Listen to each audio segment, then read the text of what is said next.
Go on another road trip, and this afternoon we are in the company of Taylor Swift, who's going to take us, I don't know where, she's about to tell us that now. How are we going to get there to, Taylor? How are you? Road trip! Yeah! I'm good, it's great to talk to you. Yeah, it's lovely to have you on the show. Have you done a lot of road trips in your time? I guess you have. I sort of live on the road, which is I live in a perpetual road trip, so you have a lot of ideas as to how you would do a road trip if you were just for fun going on a road trip. Well, that's what we're going to do now, so this can be your fantasy road trip. It'll be wonderful. Okay, so first of all, how should we travel? What vehicle are you going in? Well, we would drive in my car, which is a Land Cruiser. Okay. And it's optimal for road trip because it has this in the dash, in like the middle compartment, it's got sort of a refrigerator. Wow. Like a mini fridge. Cool. It's crazy. When I got this car, I was like, how is this possible in a car? I was like completely blown away by it. Hang on, first of all, who's at the wheel? Are you driving? I'd love to drive, yeah. Okay, so you're not someone who is a good passenger? Do you like to be in control all the time? We would take shifts, probably. Okay.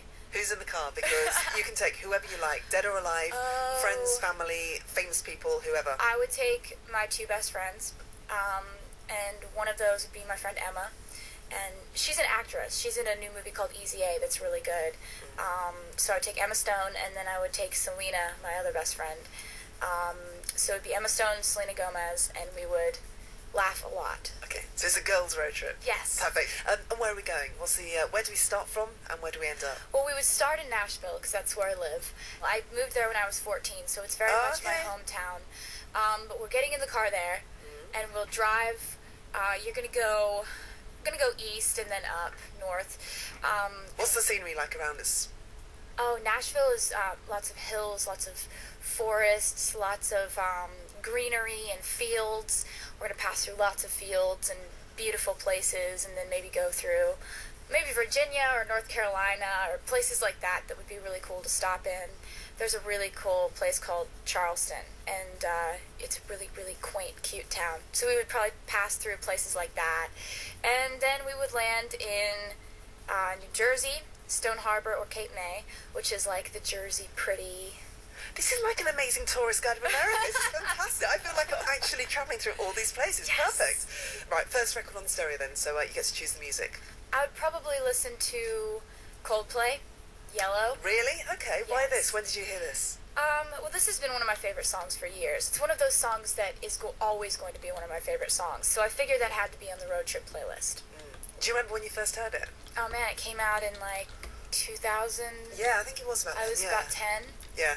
Yeah, Oh my so God. that has always been one of my favorite songs, and it's just so sweet, it's so romantic, and just, it sounds like a song in a romantic gesture. It kind of does. Have you ever met Coldplay? Have you kind of Yes. met Chris Martin? How did you get along? Chris has been wonderful to me, and he's been so sweet. He's always complimenting and talking to me about songwriting. He's always been one of my heroes as far as songwriting goes. I was able to see their concert in Australia, which was amazing. And it's just been awesome. You know, when you have these bands that are your favorites and then you realize they're cool people. Okay, would you work together? Have you gone and done any writing sessions together or Oh, recording? I would love to. That would be something I would love to do. But that hasn't happened yet. Okay, so work in progress, that might happen. We'll play this track then. This is Coldplay, and this is road trip at the moment with Taylor Swift. So we are travelling in. Tell me the car again. We're in a Land Cruiser. What colour is it? It's black. Oh, very nice, very cool. Yeah. And what can we see out of the window? Are we in Virginia at the moment, or because we're part way? I would love to drive from Nashville to New Jersey, because I used to spend my childhood summers on the, and don't think what I know you're about to think, the Jersey Shore, but it's a different place, it's a different town. Oh yeah. And I would want to go to maybe Stone Harbor or Cape May. Okay, again, what's it like there? It is a little bit like New England, but it's more beachy, more pastel colors, more like siding on houses, and I don't know, I'd like to go see my childhood house. Really? Have you been back there? When did you last I go saw there? it probably 3 years ago when I was on tour, and we drove the tour bus by it. It's crazy. I lived on the bay, and I used to we had these sea otters that were out in the bay behind our house that would go and crawl up on our dock at night. We lived across from this field called the Bird Sanctuary, where all these birds would hang out, and I had this little fort above the garage with binoculars, and I would look out and stare at the birds. And one day we realized that the birds that we were staring at were fake birds. No. Because the Bird Sanctuary Committee had put fake birds in there to attract real birds. magic is that? And you hadn't quite realised they hadn't moved for like Yeah, months. I was like, that bird is just incredibly, like, he just wants to save his spot there, apparently. There were lots of real birds too, but the one that I'd been staring at for weeks was fake. Was it a happy home? It sounds very idealistic. It sounds beautiful. It was great. It was this little house, and I just, being a kid, I got to just run around. I lived on a Christmas tree farm in the winter, and then in the summer we would go to the shore house, and I just kind of got to run around being that little kid who, like, doesn't have that many friends and, like, talks to herself and has a wild imagination and tangled hair, and it was really fun. I guess that's what people identify with then, knowing that about you, that you were one of those people who just didn't fit in, like, with everybody else. Yeah, I didn't really mind, though, early on in life. It was, I could talk to my parents, talk to animals, talk to my little brother. It was really fun. Have you got a lot of friends? Are you someone who has lots and lots of friends, a very small circle of really good friends? I have a small circle of really good friends that I just am so thankful to have, and I'm really close with my family.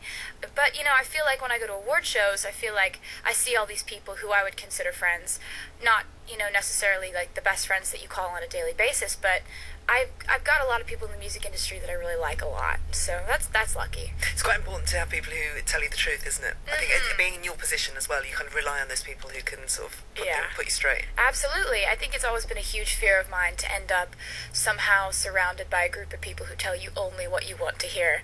That could be pretty damaging after a while, and it could make you make the wrong musical choices, the wrong fashion choices, all kinds of choices, and thinking that you're making the right one.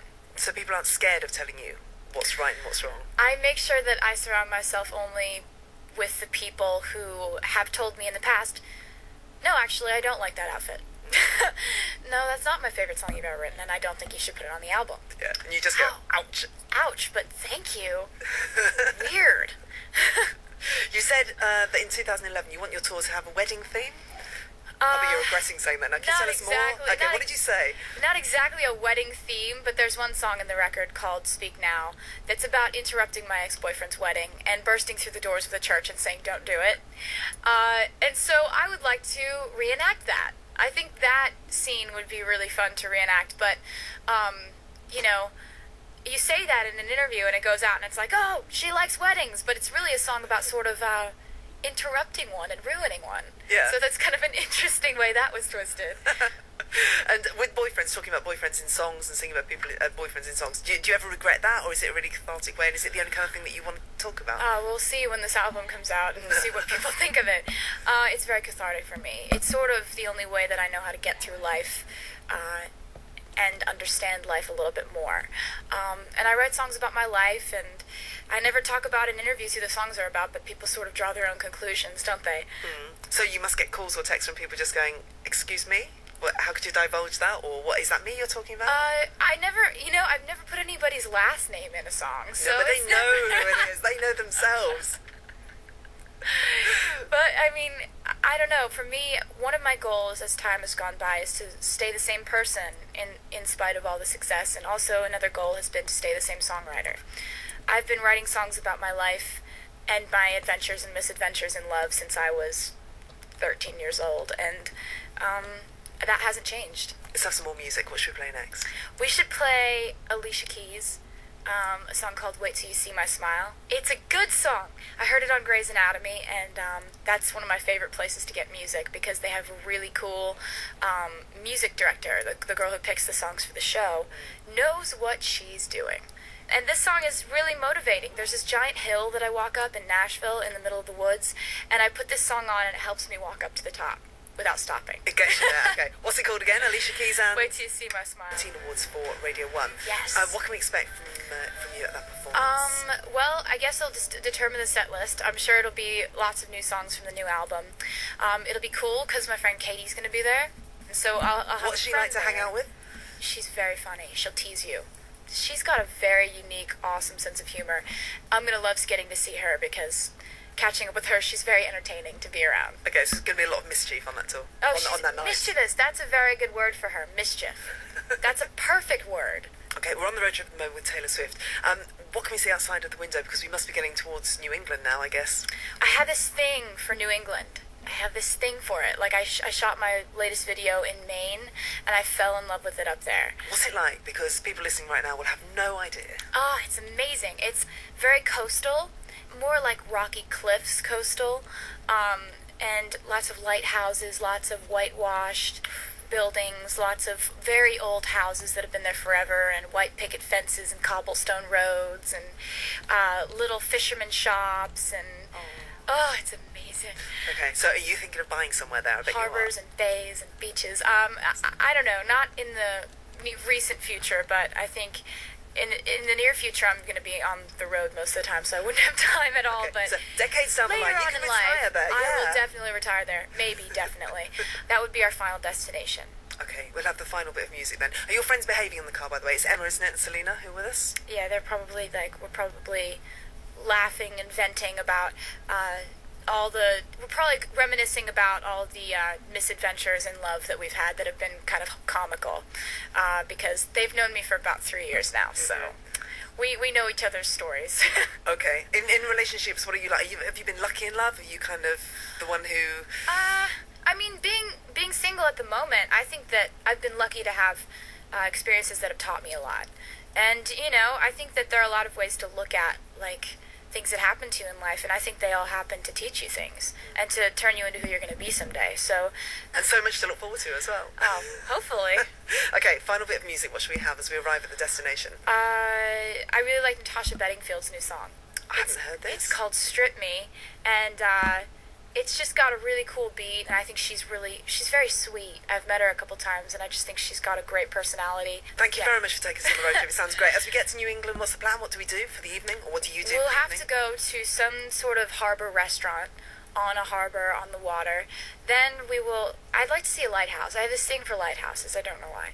And then probably like an ice cream stand. They have these little towns with like cobblestone streets and usually like homemade ice cream shops. We would go find one of those. Okay, sounds like a great scenario. So this is Natasha Bedingfield. What is the single again? It's called Strip Me. Natasha Bedingfield, and this is Strip Me.